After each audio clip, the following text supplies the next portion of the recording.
Hi everyone, welcome to the new series of stock market videos.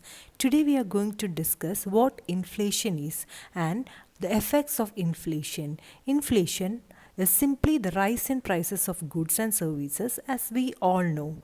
In India, we measure inflation based on two metrics, that is CPI, that is Consumer Price Index, and WPI, Wholesale Price Index. So let us see how inflation affects the participants in our economy. What is the impact of inflation on stock market? Let us see. When inflation occurs in an economy, the Reserve Bank tries to control it by increasing the interest rate.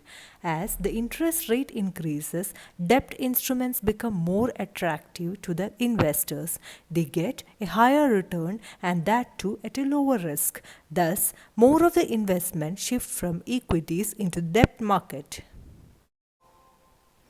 With inflation, prices of raw materials required by the companies become more expensive. It adds to the expenses. Generally, this cost is passed on to the end consumer. If a company's sales decrease due to this reason, then the profits will definitely take a hit. The falling financials give a negative indication to the stock market participants. At the same time, if the company is able to maintain a similar level of sales and it does not show any negative effect on the inflation, then its price won't take a hit. What are the impact on loans? Does inflation favor borrowers? This question has always been in the mind of the people. A borrower takes money from a creditor and promises to pay back at a later date. If inflation occurs during that tenor, it will aid the debtor by increasing the real value of the money which he has to pay. When the prices of goods rise, you can buy a lesser number of goods at a specific amount as compared to earlier when the prices were stable. The debtor is still obliged to pay the fixed amount that was agreed upon earlier.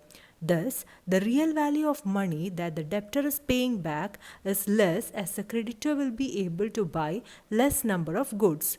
Thus, the burden of debt is reduced for the lender. If that's the case, is the bank at loss? The answer is both a yes and no. The loan which is already credited will give lesser real money to the creditor as the amount or the interest rate is fixed already. But with inflation in the economy, the demand for credit will definitely increase. To summarize, inflation is the rate of increase in prices over a given period of time. It is typically a broad measure such as the overall increase in prices or the increase in the cost of living in a country.